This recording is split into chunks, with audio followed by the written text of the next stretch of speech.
ஸ்ரீரங்கம் அரசு மருத்துவமனையை தரம் உயர்த்த கோரி மார்க்சிஸ்ட் கம்யூனிஸ்ட் கட்சி கவர்னர் ஈர்ப்பு போராட்டம்.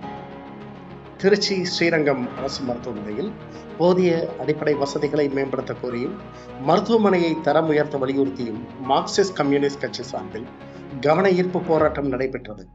ஸ்ரீரங்கம் அரசு மருத்துவமனையில் போதிய படுக்கை வசதிகள் இல்லாததால் அங்கு வரும் கர்ப்பிணி பெண்களும் குழந்தைகளும் கடும் அவதிக்குள்ளாகி வருகின்றனர். மேலும் தேவையான எண்ணிக்கையில் மருத்துவர்கள், செவிலியர்கள் மற்றும் மருத்துவ பணியாளர்கள் இல்லாததால் பரிசோதனைக்காக வரும் கர்ப்பிணிகள் பல மணி நேரம் காத்திருக்க வேண்டிய அவல நிலை நீடிக்கின்றன. ஊழியர்கள் பற்றாக்குறையால் உள் நோயாளிகளும் வெளி நோயாளிகளும் பெரும் இன்னல்களை சந்தித்து வருகின்றனர். அது மட்டுமின்றி மருத்துவமனைக்கு வரும் நோயாளிகள் மற்றும் கர்ப்பிணிகளுக்கு போதிய குடிநீர் வசதி கூட இல்லாத சூழல் நிலவுகின்றது. மருத்துவமனைக்கு ஆய்வுக்கு வரும் அமைச்சர்கள் சமூக ஊடகங்களில் காட்டும் முக்கியத்துவத்தை மருத்துவமனையின் அடிப்படை பிரச்சனைகளை தீர்ப்பதில் கவனம் செலுத்த வேண்டும்.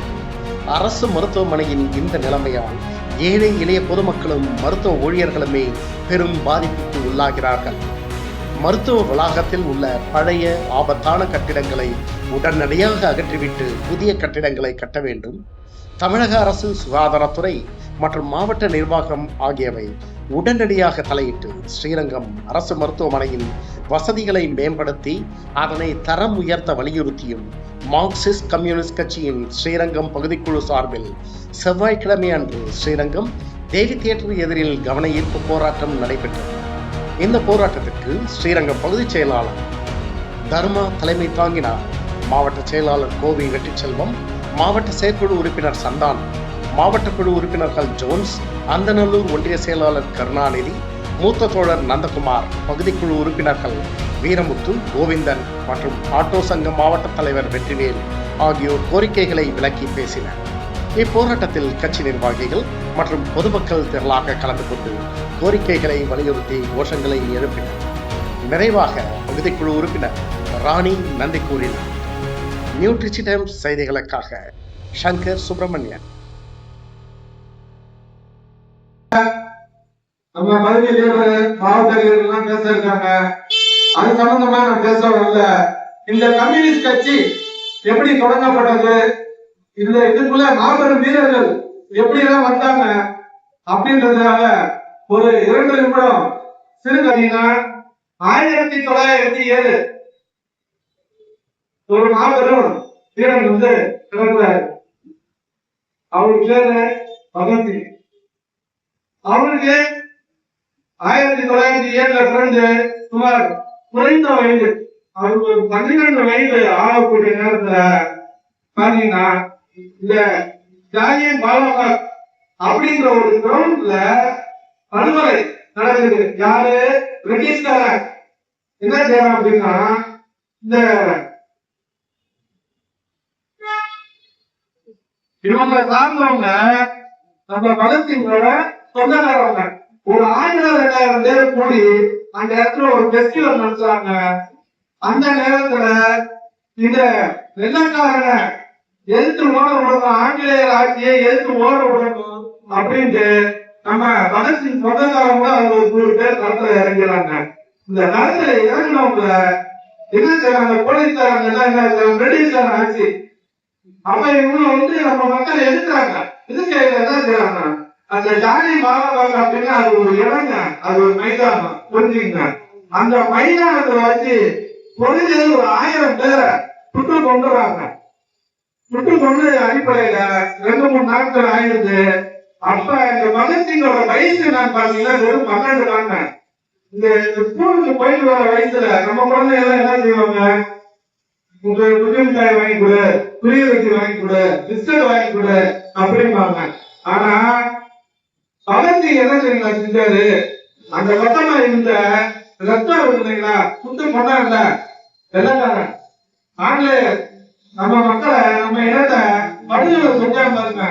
ஜாலியன் வாலாபாக் படுகொலை அப்படின்ற இடத்துல 1919ஆம் ஆண்டு இவரோட 12 வயசுல இத்தனோடு ரத்தமும் சதையும் மண்ணுமா அள்ளிட்டு கொண்டு போய் தன்னுடைய அக்காட காமிச்சு அழுத.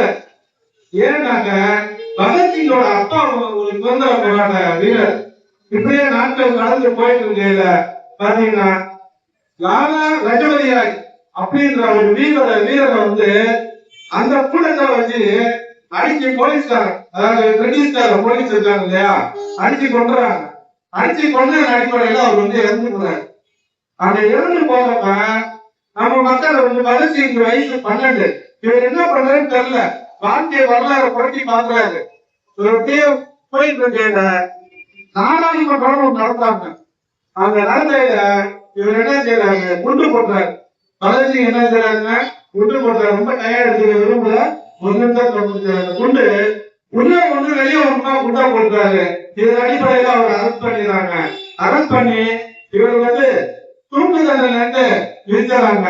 தூக்கு தண்டனை விதிச்சு ஜெயில இவரோட வாழ்க்கைய கொஞ்ச காலம், சிறிது காலம் ஜெயில கழிக்கிறாருங்க. ஜெயில கழிக்கையில 131 புத்தகத்தை படிச்சிடறாரு. 132வது புத்தகம் படிக்கிறாரு. அப்போ ஜெயில் வாழம் வராரு. பகத்சிங் வாடா, எதிர்த்து வா, உனக்கு வந்து தூக்கு ரெடி ஆயிடுச்சு வாடா அப்படின்னு. இவரு இல்லாம இவரு தவறு 2 பேருங்க, மொத்தம் 3 பேருக்கு அன்னைக்கு தூக்கு.